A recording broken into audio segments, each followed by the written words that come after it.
Bom dia a todos. Meu nome é Anderson Carlos de Carvalho Amena, eu sou professor da disciplina Gestão do Conhecimento. Eu estou ministrando essa disciplina para os alunos dos polos Maceió e Maragogi. Bom, o objetivo dessa disciplina é identificar as principais formas de conhecimento existentes nas organizações e conhecer as principais ferramentas que podem ser usadas nos processos de criação, captura, armazenamento, compartilhamento e transmissão de conhecimento nas organizações.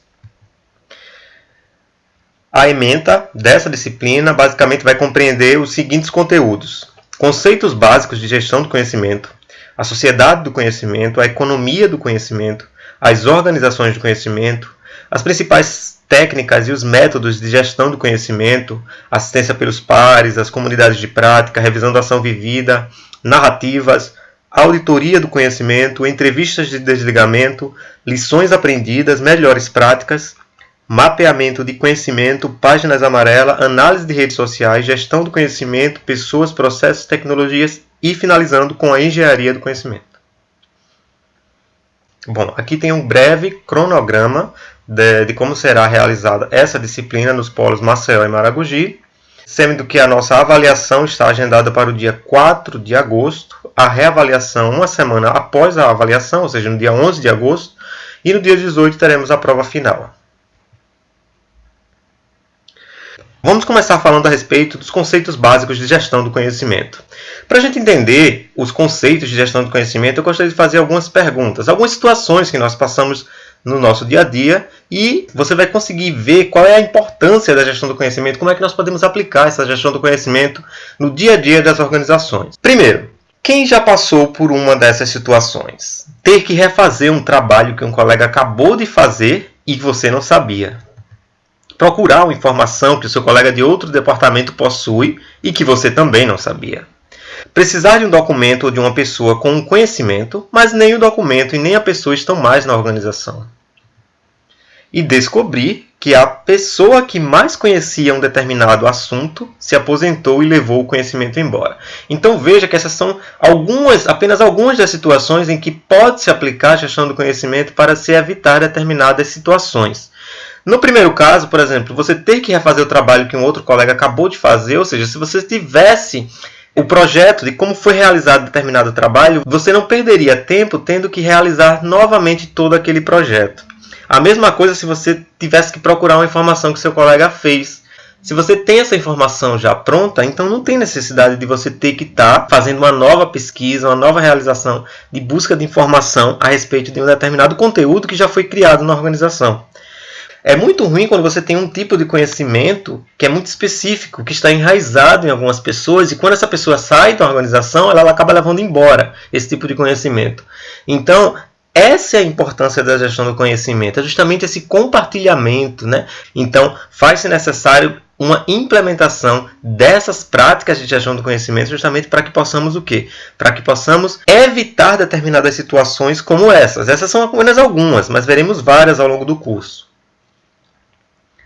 Então, de fato, a gestão do conhecimento, a gente começa a ver que não é só gestão de informação, né? Nós vamos ver daqui a pouco a diferença entre dado, informação e conhecimento. E a informação, ela é um dos elementos da gestão do conhecimento, mas ela não é só gestão de informação. Nós vamos ver que não é só compartilhar conhecimento, né?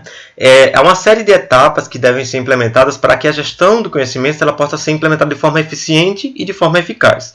Então, o compartilhamento do conhecimento é apenas um dos pontos que compõem essa gestão do conhecimento nas organizações. Não é apenas um privilégio de grandes empresas. Se a gente for ver, empresas mais simples podem aplicar a gestão do conhecimento, não só podem como devem. E vamos ver também que é possível e que há exemplos de como fazer essa implementação da gestão do conhecimento em empresas de pequeno ou de grande porte.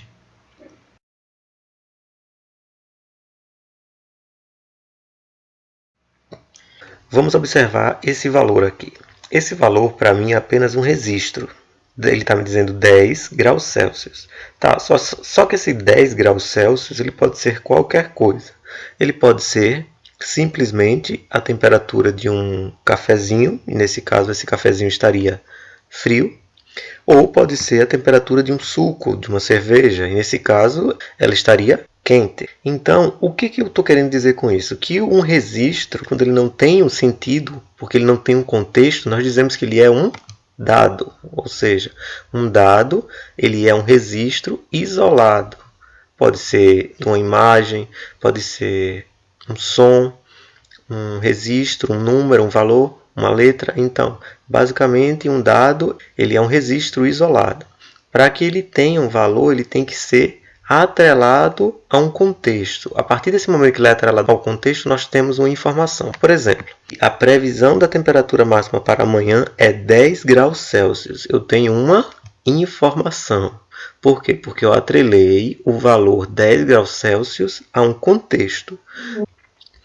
E o que seria então o conhecimento? A partir do momento que eu digo vai fazer frio, ou seja, eu já vivenciei uma situação em que 10 graus Celsius me faz afirmar que vai fazer frio. Então, o conhecimento ele muda algo ou alguém, ou seja, você já vivenciou uma determinada situação a partir de um conjunto de dados que lhe trouxe uma informação.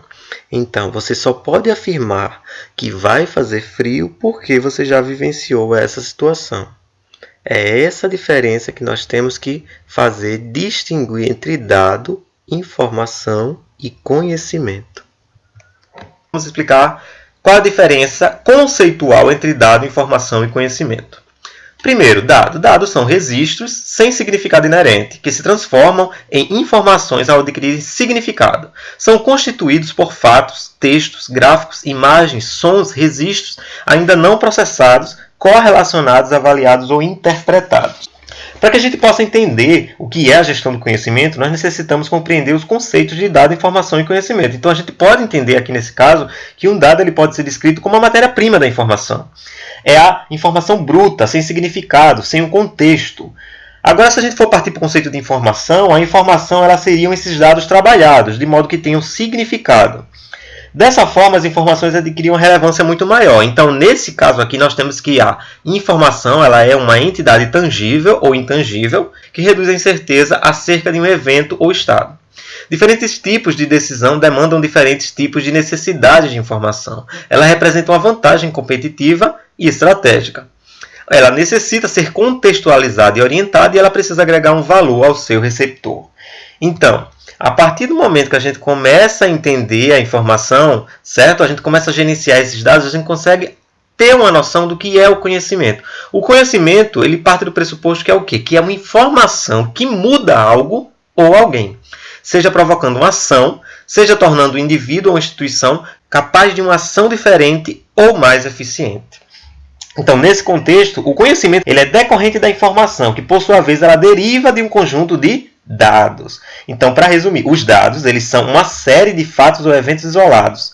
São registros sem significados inerentes, que se transformam em informações ao adquirirem o quê? Significado. Já as informações são dados que, percebidos pelo indivíduo, eles têm uma relevância, um propósito e causam impacto em seu julgamento ou comportamento.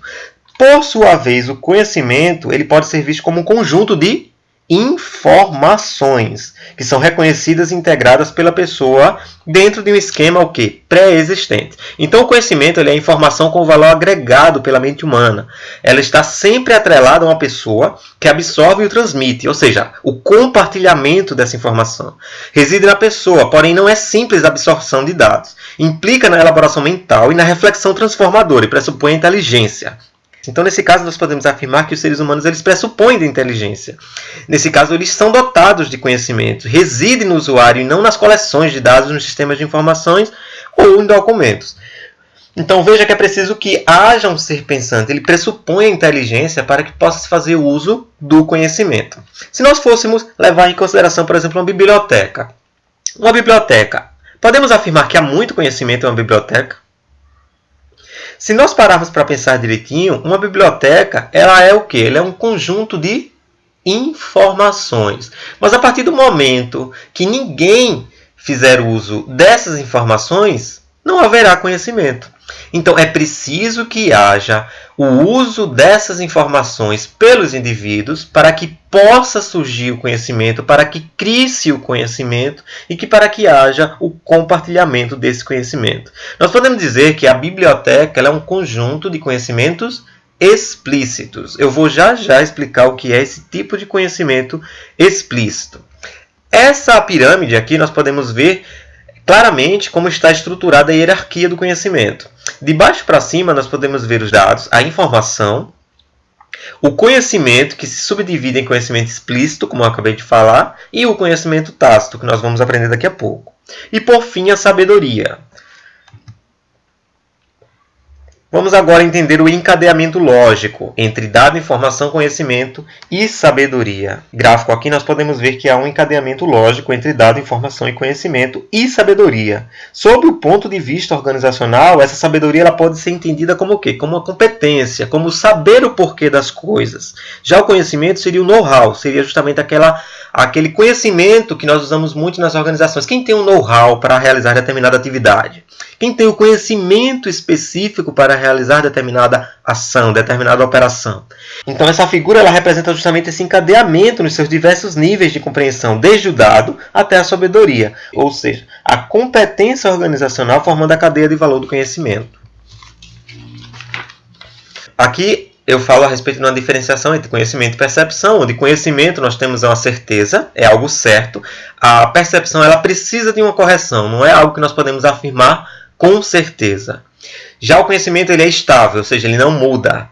A percepção ela pode ter variações, né? Ela tem que estar estabilizada. O conhecimento ele é uma afirmação da verdade, certo? É algo incontestável. Já a percepção ela é variável, é temporável e ela é questionável, certo? A obtenção do conhecimento. Existem algumas formas de se conseguir conhecimento. As principais que estão listadas nesse slide é justamente a aquisição, a compra de empresas, por exemplo. Você adquire conhecimento por meio da compra de empresas, por meio da contratação de indivíduos que possuam conhecimento, times específicos para a geração do conhecimento.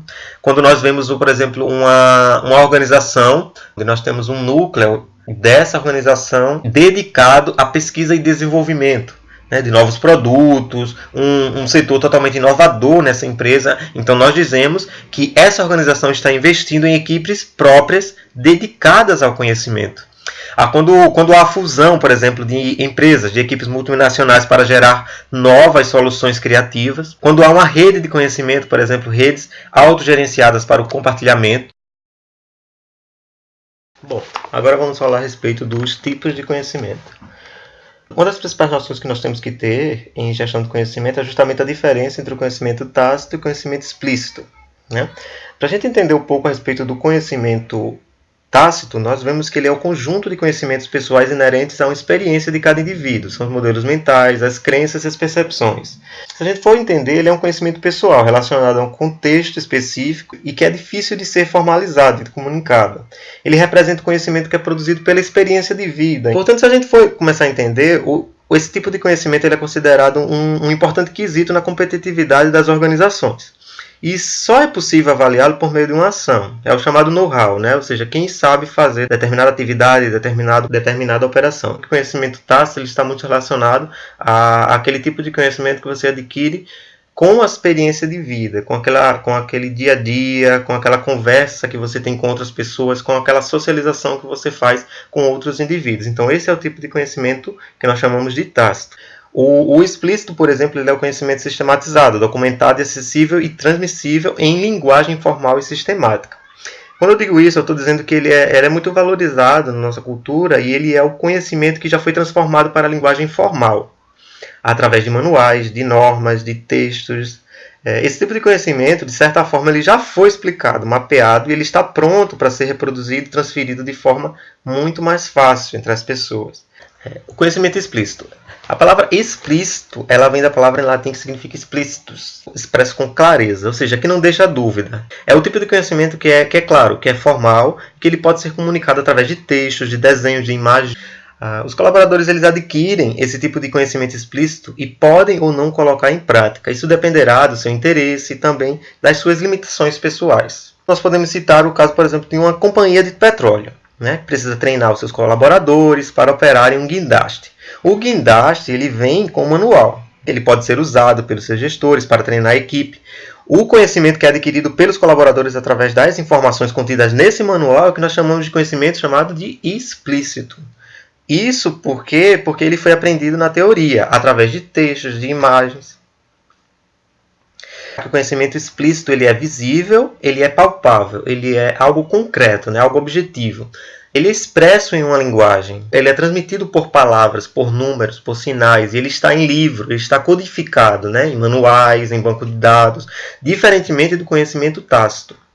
O conhecimento tácito, nós sabemos mais do que nós podemos expressar. Esse tipo de conhecimento ele é difícil de ser expresso, ele é denominado como conhecimento tácito. Ele é difícil de ser reproduzido, registrado em bases de conhecimento, não é facilmente verbalizado ou demonstrado. Se a gente for ver, por exemplo, aqui, ó, o termo tácito ele vem da palavra latim, que significa tácitus, ou seja, ele não é expresso por palavras, é um conhecimento que ele não pode ser expresso através de textos, de imagens, de documentos. Logo, ele não pode ser adquirido através de treinamentos teóricos. O conhecimento tácito é aquele que está na mente do colaborador. Ele adquiriu ao longo do treinamento prático, é como se fosse o know-how de cada profissional, né? O conhecimento pessoal, individual, subjetivo, é difícil de expressar, né? Ele está ligado nas experiências, nas memórias, nos sentimentos, nas habilidades de cada um. Se a gente for ver, por exemplo, ó, temos alguns exemplos aqui, algumas figuras. O conhecimento tácito relacionado, por exemplo, a domar um leão. O domador, ele tem uma série de passos que ele precisa seguir, mas isso não está contido em nenhum manual. Né? Por exemplo, pega um banquinho, leva o chicote, entre na jaula, mostre quem manda. Né? Como é que se transfere esse tipo de conhecimento? Por isso que nós chamamos que esse é um tipo de conhecimento tácito. Outro exemplo que nós temos aqui, clássico, esse tipo de exemplo de conhecimento tácito, é justamente o de andar de bicicleta. Você não aprende a andar de bicicleta lendo um livro, assistindo um filme, andando na garupa de outra pessoa, tendo apenas a fé que vai conseguir, você não consegue. Então, é apenas com a experiência, é apenas com o dia a dia, né, que a partir da observação, a partir da imitação, é que você vai conseguindo entender como é que é esse processo de andar de bicicleta para poder entender e adquirir esse tipo de conhecimento tácito. Nós podemos dizer que o conhecimento tácito ele é subjetivo, ele é individual, não articulado e não codificado. Ele é representado a partir de modelos mentais, esquemas e roteiros, crenças, percepções e sentimentos. Ele é construído com a prática, na história do indivíduo, né, a partir de seu olhar cognitivo sobre a realidade na qual se insere. Né? Dessa maneira, ele é único, ele é pessoal e ele é difícil de ser transmitido ou de ser compartilhado. Já o conhecimento explícito ele é objetivo. Ele resulta na representação externa a partir da explicitação formal, traduzidos em figuras, em fotos, intranet, mapas de aprendizagem, textos e toda ou qualquer produção de conhecimento exteriorizado. Um exemplo que complementa os conhecimentos tácito e explícito é justamente um exemplo quando a gente pega grandes cozinheiros. Por mais que você tente, mesmo seguindo aquela receita do livro, né, arrisca, o prato ele não fica tão bonito ou apetitoso como num restaurante. Né? Isso acontece por quê? Porque a receita ela é o conhecimento explícito, mas provavelmente faltou algum tipo de conhecimento tácito a você no momento da execução do prato. Né? Esse tipo de conhecimento ele é a sensibilidade do cozinheiro, ou seja, é aquela experiência, né? São os anos de cozinha que ele tem, é a habilidade, a experiência, ela é muito difícil de ser transformada em conhecimento explícito. É muito difícil você conseguir codificar esse tipo de habilidade. Então, muitas vezes, nem que se queira, o cozinheiro ele vai conseguir passar esse tipo de conhecimento. Cabe lembrar que esses tipos de conhecimentos, tanto tácito quanto explícito, eles são complementares, pois não conseguimos isolá-los, né? E a interação entre eles é que vai levar uma organização a gerar mais conhecimento.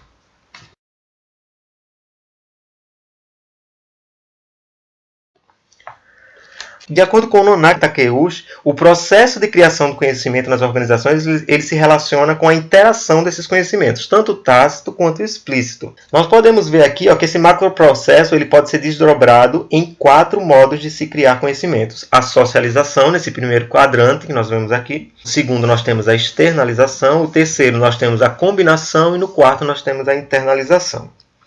Certo? O primeiro modo, que é o chamado de socialização, ele compreende justamente a conversão do conhecimento tácito em outro tipo de conhecimento tácito. Esse processo ele vai ocorrer através da própria interação entre as pessoas no ambiente de trabalho. Quando um funcionário, por exemplo, mais antigo está passando a sua experiência para um mais novo, né? Esse processo está acontecendo. Assim, ele pode ocorrer por meio de uma linguagem, bem como através da observação, da imitação entre outras pessoas e assim por diante.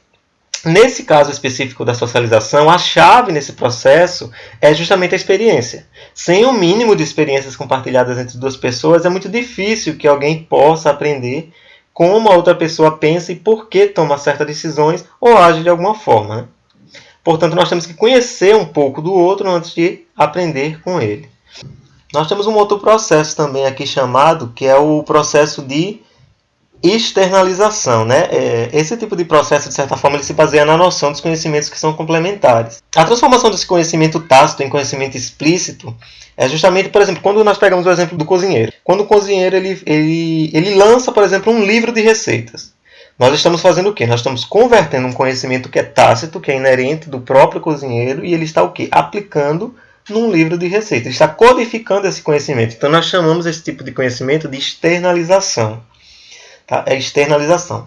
O terceiro tipo, que é a combinação, é quando eu passo a utilizar uma série de textos, uma série de conhecimentos que já foram externalizados, ou seja, que foram codificados, e eu passo a utilizar conhecimentos de diversos autores para escrever um livro específico. Ou seja, eu passo a ter várias referências de vários autores e eu passo a combinar esses conhecimentos para formar um conhecimento único, codificável. Por quê? Porque veja que na socialização eu estou usando o quê? Um conhecimento de tácito para tácito. Certo? Então, a conversão do conhecimento é simplesmente baseada na troca de experiências, na socialização. É um conhecimento que vai de tácito para tácito. Na externalização, não. Nós temos uma conversão de conhecimento de tácito para explícito. Ou seja, quando nós pegamos o conhecimento ali daquele cozinheiro e nós codificamos esse conhecimento em um livro de receitas, por exemplo. Na combinação é quando nós já temos várias receitas. Por exemplo, se nós queremos formar um catálogo de vários conhecimentos explícitos. Então, nós temos uma conversão de conhecimento explícito para explícito. Já a internalização é justamente quando nós queremos internalizar, ou seja, transformar o conhecimento explícito em conhecimento tácito.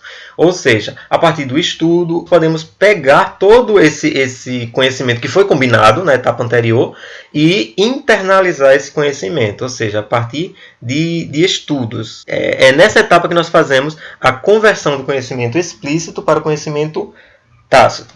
Fazendo uma nova associação aqui, nós podemos ver, por exemplo, que quando nós pegamos o conhecimento tácito e convertemos para o conhecimento tácito, nós estamos fazendo uma interação por meio da imitação, por meio da observação, por meio da prática. Então, esse primeiro quadrante, nós temos a conversão de conhecimento tácito para tácito. No caso da segunda conversão, que é a externalização, nós temos uma conversão de conhecimento tácito para explícito, ou seja, nós vamos codificar o conhecimento a partir da escrita, a partir de um registro, a partir de um desenho, a partir de tornar visual esse conhecimento. Então, nós estamos codificando ele, materializando esse tipo de conhecimento em um conhecimento explícito. Uma forma de conseguir associar isso para a vida acadêmica é justamente quando nós fazemos a socialização, a interação que nós temos entre os colegas da turma, né? Quando nós vamos fazer um trabalho, por exemplo, nós vamos socializar, nós vamos interagir com os colegas para poder, a partir de discussões, codificar um trabalho. Então, nós criamos a partir de discussões um determinado trabalho, um artigo, seja lá como for. E na próxima etapa, que seria a combinação, nós vamos combinar uma série desses artigos para poder formar, por exemplo, um livro. Né? Então, um livro é um exemplo muito bom para a gente pode ter de combinação. É uma série de artigos que são selecionados, que são agrupados, certo? Veja que justamente as palavrinhas aqui chaves da combinação, que é justamente a reunir informações, agrupar documentos, elaborar relatórios. Então, todos esses elementos aqui são os que compõem a combinação, ou seja, é a conversão do conhecimento explícito para explícito. E, por fim, o último quadrante que nós tomamos como exemplo é justamente a internalização. É quando alguém vai fazer uso desse conhecimento que foi criado na etapa da combinação. Ou seja, quando alguém vai estudar aquele livro que foi criado, quando alguém vai ler aquele livro, quando alguém vai assistir determinado conteúdo audiovisual e vai internalizar, ou seja, vai compreender, adquirir um conhecimento tácito a partir daquela internalização. Então, essa conversão da internalização é justamente você conseguir converter o conhecimento explícito, algo que está codificado, em um conhecimento tácito. E aí o ciclo começa, né? Então, o ciclo ele passa a acontecer justamente nessa etapa aqui, ó, socialização, externalização, combinação, internalização. E ele se repete, é por isso que nós chamamos de espiral do conhecimento, porque ele não tem fim, é um ciclo contínuo. Aqui nós temos um exemplo de aplicação do modelo SES. Nós chamamos de modelo SES justamente pelas iniciais das conversões que existem, ou seja, socialização, externalização, combinação e internalização. No primeiro caso, aqui nós temos um programa de captação de ideias, ou seja, a conversão do conhecimento tácito para tácito. Por exemplo, quando um problema é detectado, a solução ela está o quê? Na mente, na experiência pessoal de algum colaborador. Né? Então, o programa ele é lançado para buscar o quê? Esse tipo de conhecimento. Então, na segunda etapa, né, que seria a externalização, é quando o quê? É quando há a conversão do conhecimento tácito para explícito. Ou seja, quando os colaboradores eles vão explicitar as ideias, os insights que eles vão ter e vão enviar sugestões por intermédio de uma ferramenta tecnológica tipo Wiki, por exemplo, para que possa ser encontrada a melhor solução para determinado problema daquela empresa. Né? Então, esse é um programa de captação de ideias. No caso da combinação, nós temos a conversão do conhecimento de explícito para explícito. Ou seja, é quando vamos ter o agrupamento daquelas ideias que foram enviadas pelos colaboradores para que possam ser analisadas por um comitê. Elas vão ser agrupadas e vão ser combinadas. E, por fim, haverá o quê? Haverá, de fato, a implementação dessas ideias. Ou seja, é pegar aquele conhecimento explícito, as ideias que foram codificadas, que foram enviadas pelos colaboradores e colocá-las em prática. Ou seja, gerar novas experiências e assim o ciclo será novamente iniciado. Então, por isso que nós chamamos esse modelo de modelo SES, modelo de ciclo de espiral do conhecimento, porque ele não acaba, ele é um processo contínuo, um ciclo contínuo.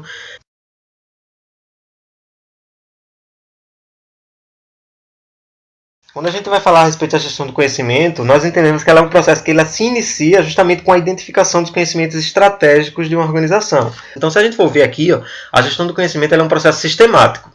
Né? Ele é articulado e ele é intencional. Ele é apoiado na geração, na codificação, na disseminação e na apropriação dos conhecimentos com os propósitos de atingir, por exemplo, a excelência organizacional. Por que se fala tanto de gestão do conhecimento atualmente? Principalmente nas organizações, né, atuais, a gente se fala tanto de gestão do conhecimento. A gente tem um exemplo que a gente pode usar, que é o caso do violoncelo de Stradivarius, né? Em busca do conhecimento perdido. O que dizia, por exemplo, esse caso? Né? Esse caso ele trata justamente de um exemplar de um violoncelo Stradivarius, que ele foi um exemplar furtado em abril de 2004. O valor dele estimado era de 3 milhões e meio de dólares. Aí você pode se perguntar por que esse violoncelo ele era tão caro. Primeiramente, por quê? Porque ele é um dos melhores violoncelos do mundo. Ou seja, existem mais de 60 violoncelos desse Stradivarius no mundo, que foram fabricados justamente no século XVII e no século XVIII. E quem era o fabricante desses violoncelos? Por que eles eram tão caros? O fabricante era Antonio Stradivari. Por que o Antonio ele cobrava tão caro para se construir esses violoncelos? Sabia-se escolher a madeira de qualidade, ele tinha um grande talento como artesão. Ele sabia fabricar e aplicar o verniz de tal forma que o violoncelo Stradivarius ele tem um som potente, ele tem a mais ampla gama de graves e agudos. Se a gente for ver atualmente, os fabricantes mais modernos eles não conseguem mesmo copiar quais eram os segredos do Antonio Stradivari. Por quê? Porque na elaboração do verniz, ele tinha uma maneira própria de aplicar esse tipo de matéria-prima, né? Até na própria preparação da madeira. Então, era um tipo de conhecimento tácito da época, do próprio Antonio Stradivari, que hoje os fabricantes modernos eles não conseguem copiar esse tipo de conhecimento. Eles não conseguem. Então, a conclusão é o quê? É que o conhecimento do Antonio Stradivari sobre como fabricar esses violoncelos, ele não existe mais. E não pode mais ser recuperado. Não tem como ser recuperado. Por quê? Porque se perdeu com ele. A partir do momento que ele morre, ele leva consigo esse tipo de conhecimento. É por isso que há a importância de se registrar esse tipo de conhecimento, de externalizar esse tipo de conhecimento tácito. É preciso preservar, por meio da gestão do conhecimento, os conhecimentos estratégicos fundamentais para o sucesso da organização. Né? E é o que acontece atualmente. Muitas empresas acabam repetindo erros atualmente justamente por quê? Porque não fazem uso correto da gestão do conhecimento, não implementam esse tipo de gestão nas suas organizações. Aí quais são os principais erros que acontecem quando quando não há essa implementação, esse uso da gestão do conhecimento nas organizações. Primeiro, a empresa passa a cometer uma série de erros, né? Os trabalhos acabam sendo mais duplicados, a empresa ela não conhece os seus colaboradores e parceiros, né? As relações com clientes acabam sendo conduzidas com maior dificuldade, né? As boas ideias acabam não sendo compartilhadas. A empresa compete apenas com o preço, então a falta de uma valorização desse capital intelectual, ou seja, do próprio conhecimento da empresa, acaba fazendo com que ela use apenas a competitividade pelo preço do que ela produz. Então, as empresas mais modernas já começaram a perceber esse valor que o conhecimento tem e passaram a investir muito mais nessa gestão do conhecimento justamente para ser muito mais competitiva com outras empresas. A empresa ela não consegue acompanhar os seus líderes de mercados e existe uma dependência em indivíduos-chave. A empresa ela é lenta para lançar novos produtos e serviços.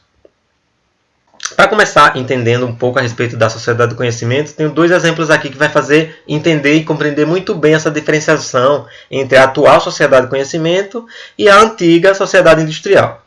Na sociedade industrial, por exemplo, nós temos um exemplo que diz o seguinte: se 2 homens, por exemplo, caminham por uma estrada e cada um carrega um pão consigo, quando eles se encontram e trocam esses pães, cada um vai embora com quantos pães?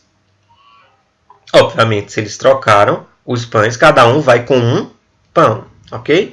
Já na sociedade do conhecimento, se os 2 homens, né, se esses mesmos 2 homens, eles caminham numa mesma estrada, cada um carregando uma ideia consigo. Quando eles se encontram e trocam essas ideias, cada um vai embora com quantas ideias? Nesse caso, cada um vai com 2 ideias. Então, essa foi a percepção da gestão do conhecimento que passou a ser agregada pelas organizações. Ou seja, quando as organizações começaram a perceber que essa troca, essa interação entre os indivíduos de ideias passavam a agregar um maior valor do que propriamente aqueles produtos que eram produzidos, ou seja, a quantidade de produtos que eram produzidos pela organização, passou-se a investir muito mais em uma gestão do conhecimento. E a sociedade passou a ser muito mais voltada para o conhecimento. Então, essa é a principal vantagem da era do conhecimento. Durante o processo econômico mundial, nós tivemos uma evolução de uma economia essencialmente agrícola. Ou seja, nós vivemos aqui a era agrária, né? A era agrária que durou até aproximadamente 1750. E atualmente nós podemos dizer que a era industrial, nós temos a economia do conhecimento, toda a sociedade ela tem acesso à informação, tanto para dominar os setores como para desenvolvê-los. Então, define-se então, que a sociedade do conhecimento ela tem como ponto central o saber. No caso da tecnologia, nós tivemos como principal acontecimento a internet, né, que ela eliminou várias barreiras, tornando o mundo muito mais globalizado. E justamente foi o que caracterizou o início da era do conhecimento, a partir de 1995. Então, a nova economia, ou a economia que era baseada em conhecimento, ela nos transfere apenas para as indústrias de software, de computação e de biotecnologia. Nós vemos aqui, por exemplo, né, a economia baseada em conhecimento, ela se desloca do eixo da riqueza e do desenvolvimento de setores industriais. Nós vemos aqui que na sociedade agrícola o foco era nos commodities, né? O que são commodities? Nós temos os produtos os commodities são produtos que funcionam como matéria-prima. São produzidos em escala e que podem ser estocados sem a perda de qualidade, como o petróleo, por exemplo, o suco de laranja congelado, o boi gordo, o café, a soja, o ouro. Então são vários tipos de matéria-primas que são utilizadas para produzir o quê? Produtos.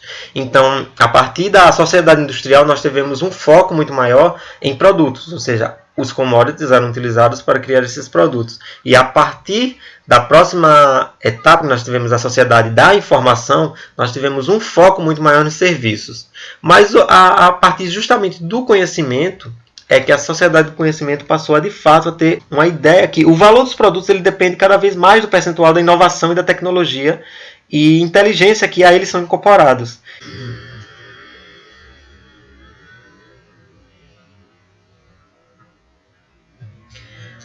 E quais são as organizações do conhecimento? As organizações de conhecimento elas são organizações voltadas para o aprendizado. São organizações que estão aptas a se transformar pela aquisição de novos conhecimentos, onde a aprendizagem individual é contínua e o conhecimento é compartilhado. E a cultura apoia essa aprendizagem. Nelas, os empregados são encorajados a pensar criticamente e a assumir riscos com novas ideias, sendo as suas contribuições devidamente valorizadas.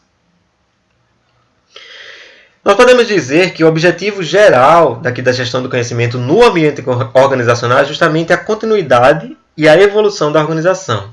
Como objetivos específicos, nós temos saber o que a organização conhece, ou seja, fazer um mapeamento do que ela conhece, intensificar a utilização do conhecimento especializado, compartilhar o conhecimento entre as pessoas e os times dessa organização, fortalecer a percepção do valor das organizações pelos clientes, facilitar o estabelecimento de um ambiente de aprendizagem organizacional, reduzir o impacto quando da movimentação de pessoas, seja por demissão, por aposentadoria ou por remanejamentos.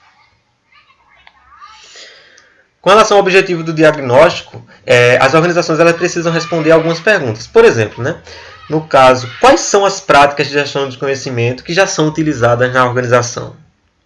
Quais são as práticas que ainda não existem? Há alguma estratégia ou alguma política de gestão do conhecimento nas áreas de administração e planejamento?